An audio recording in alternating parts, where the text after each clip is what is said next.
Shalom, salam. My name is Komaromy Gergely. I'm a Jewish Hungarian. My Hebrew name is Gabriel Yeshua.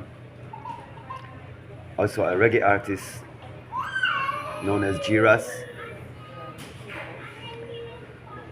an environmental, human and animal rights activist, and a father. I joined the Global March to Gaza on the 12th of June, a few days ago. I flew in to Cairo as a member of the Portuguese delegation because we moved to Portugal with my family recently.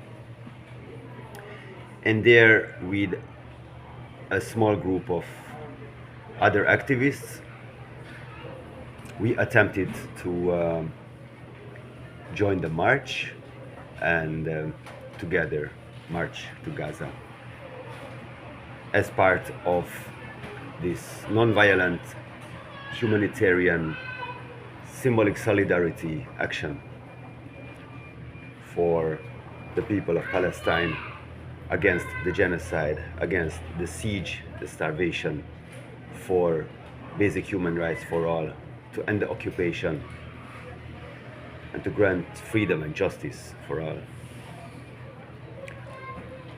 So with a taxi, we started the drive to Ismailia, where the major gathering was supposed to be, to start the march together for a few days, to march through the desert to the Gaza border, the Rafah border. And we got through the first checkpoint,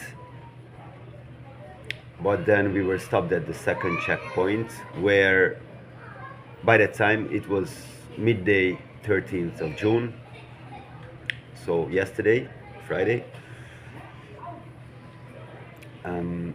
At that point, authorities were stopping every foreign national there, and they already started to take away the passports of a few foreign nationals. So we were gathering there, hundreds and hundreds of people from all around the world, from all different backgrounds. The atmosphere was very hopeful and inspiring and powerful as well. The grandson of Nelson Mandela was there, and a lot of different people, different age and background and religion and nationality, all united for this one humanitarian cause. We spent the day there, as authorities didn't let us through, even though obviously the vast majority of the Egyptian people support the cause of the Palestinians, the Palestinian liberation, and has always supported. Of course, now, right now, the political leadership of the country is just a collaborator with the Zionist and imperialist forces. Looks like that. It could have been an amazing opportunity for the Egyptian leadership to show solidarity and to make up for all the bad decisions in the past leading to the present. Instead, they chose to block this symbolic humanitarian action, which never intended to actually physically break the siege and force entry into Gaza. It was always meant to be a symbolic gesture, standing united with the Palestinians who are suffering a genocide under the fascist Zionist regime, so-called Israel. So we passed the day there, had some gatherings and meetings, and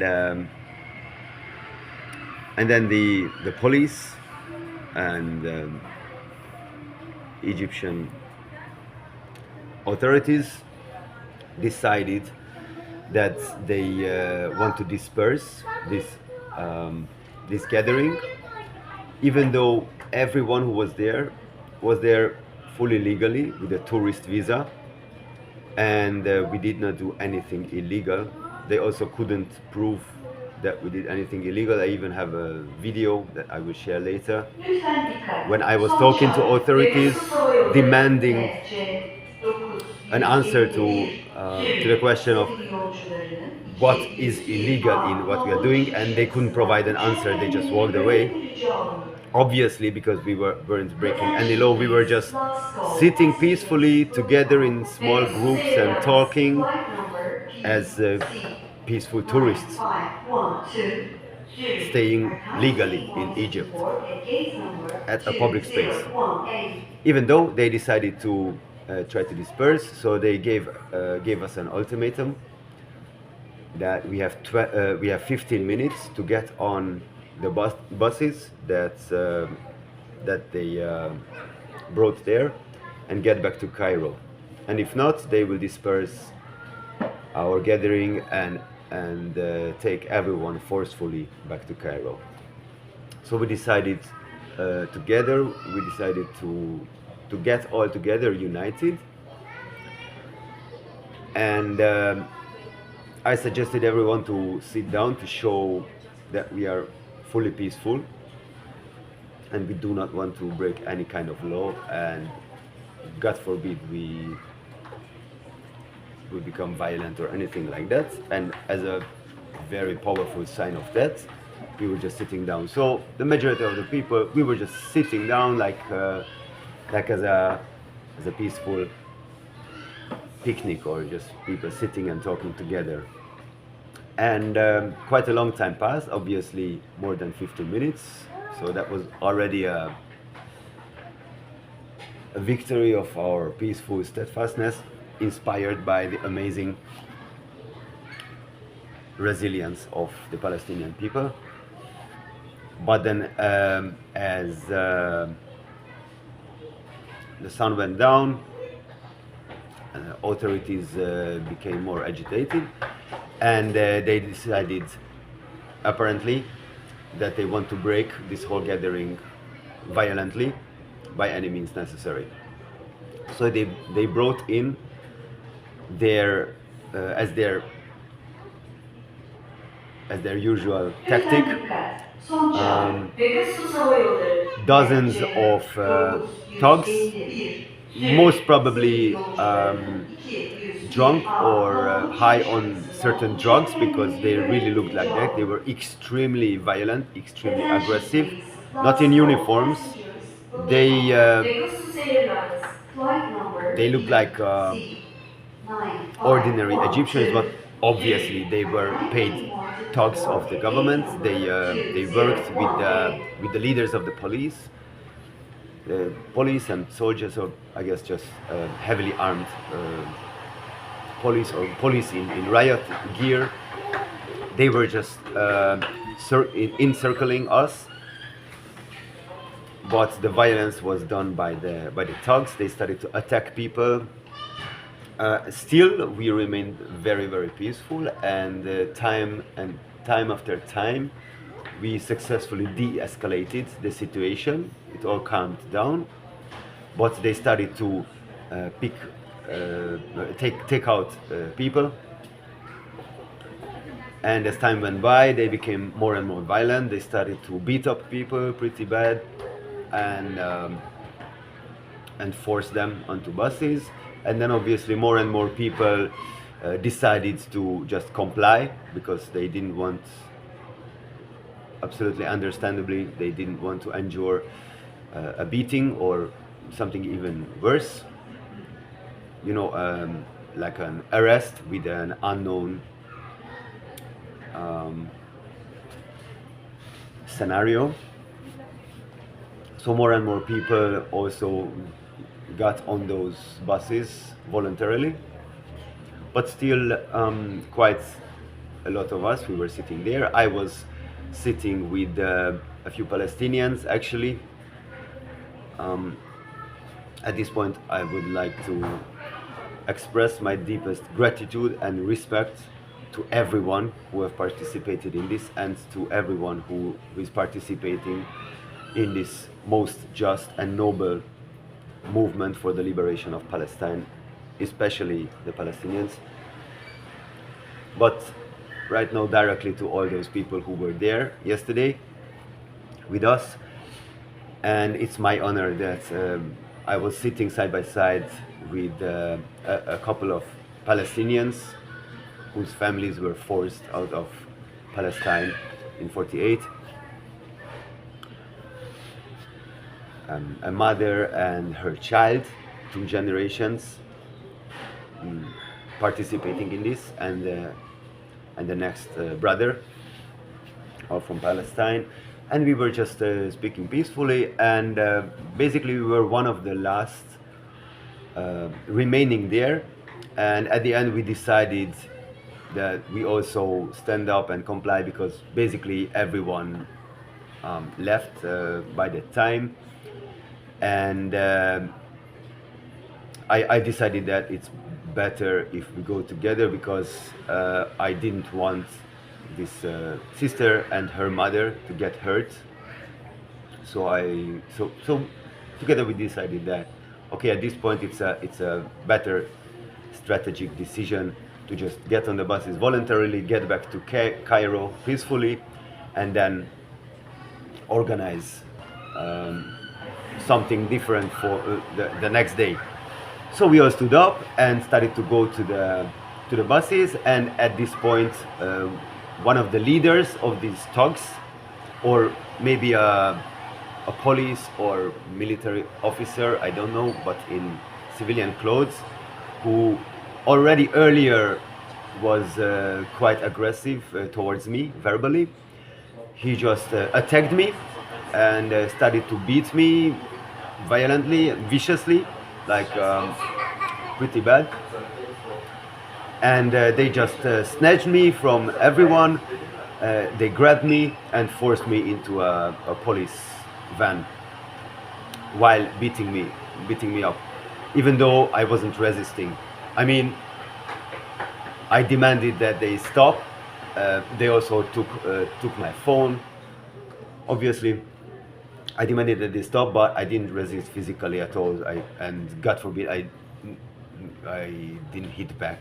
Definitely, still they were very violent, especially this guy, but others as well. Others joined him, and they did beat me up and forced me into a police van. And then they forced me into a bigger policeman, like a police car for prisoners. And we were waiting. Already there were some other activists in there. And when it was already 15 of us, oh yeah, but at this point I've already witnessed quite many, like quite a lot of severe beatings of obviously visually totally non-violent and peaceful activists. Very vicious beatings by thugs, and some more activists, all males, male activists, were forced into this police van after me, and they were beaten very badly, like in front of the police van, and forced into. Everyone's passports and phones were taken away. And then finally they closed the door. The leaders were pretty aggressive, but there were a lot of young policemen, basically young boys, in the policeman. When the leaders were not there, they were very peaceful and even friendly with us. We talked a little bit, because half of the detainees or the arrested people in there, they were of Arabic origin, like North Africans, or people who speak Arabic, so we could speak with the policeman, and it was obvious that all of them supported Palestine. One of them even showed me his bracelet. He had a Palestine bracelet, so they were all in support of our cause, and they were friendly towards us. So it was. So I do not blame them. And then we started like a quite long voyage, actually in the direction of Gaza. So we were joking that okay, finally eventually we will get to Gaza. But no, we were just we were taken to a faraway police station in that direction. And then when we got there, our bags and money and everything was taken away, and all 15 of us were put into a cell. First time for me in an Egyptian cell. I've been multiple times in Hungarian cells and prison, always for peaceful resistance against the fascist forces. Once in the UK, in London, again for peaceful environmental protest in 2019, but this was the first time for me in an Egyptian cell, so I didn't know what to expect. Many of these brothers, it was their first time getting arrested at all. But basically, I got to say it was a clean room, so no complaints. There was no beds or anything, just the floor. So we were sitting and lying on the floor. But there was a clean bathroom inside with a curtain, and the floor was clean and everything. So it wasn't inhumane, and also the guards, the police there, they were not violent. It also looked like everybody is treating this as an obligation, like as their job, but they were not our enemies. Like, it looked like everybody's basically on the same side. It's just their job as policemen to treat us like this. But they brought cigarettes to ones who smoke, and they brought food.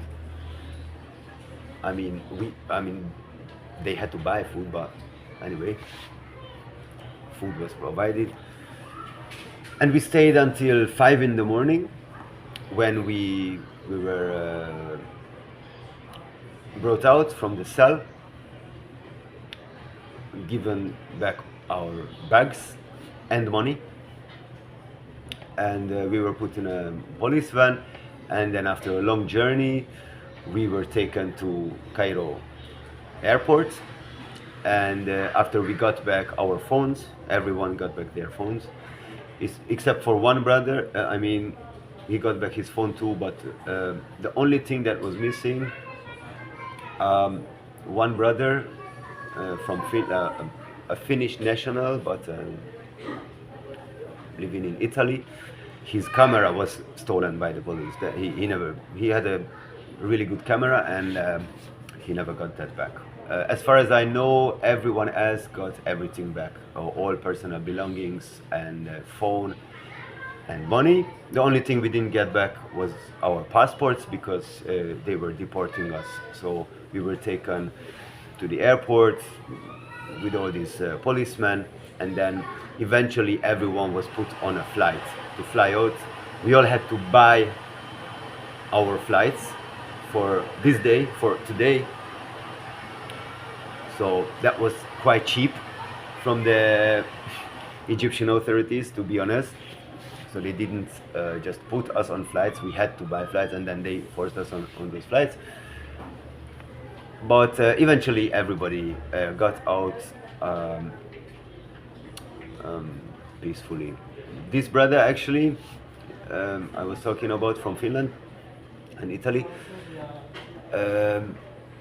he didn't only lose his camera, he was the one who was beaten the most severely. Actually, most probably he has broken ribs. It looked like that. He was in pain. I mean, I think quite a few of us were in pain. I mean, I also still can feel the beating everywhere on my body where I was beaten, but no permanent injuries. I think, as far as I could tell, from those 15 people I was imprisoned with, he was the only one who suffered something more serious, probably broken ribs. So eventually we got deported, and this is where I am right now. I flew out, and right now I'm in Istanbul again, in Turkey, waiting for my flight connection to get back to Portugal. Eventually, I'm gonna arrive to Lisbon airport on Monday, 16th of June, 8 in the morning, supposedly and hopefully, God willing. So this is my story. I'm not sure what's going on now in Egypt. I don't know if anything is happening at all. I also don't know what's happening with the Sumud convoy. Um, I uh, I will check the news, but I'm extremely tired, so I'm gonna sleep a little bit at the airport right now, and then afterwards I will see what's up. Um, I do hope that all of this, just like every other actions that hundreds and thousands and millions of people are taking daily around the world for this noble cause, are inspiring more and more and more people to wake up and join this movement, because the liberation of Palestine is the liberation of the world. Palestine is liberating the world. This cause is uniting all the people of the world. And now is the time for everyone to wake up and join and get active. This is the time in history when we, the people, stand up united and change the world. Emancipate ourselves from mental slavery and decolonize our systems and societies, get rid of imperialism, colonialism, all kinds of oppression and injustice. And together, inshallah, God willing, build a better world, especially for our children. A world based on freedom and justice for all.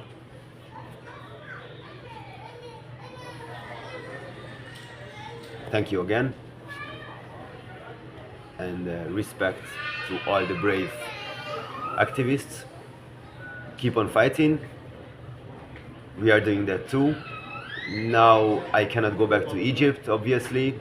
I'm banned from entering Egypt for some time.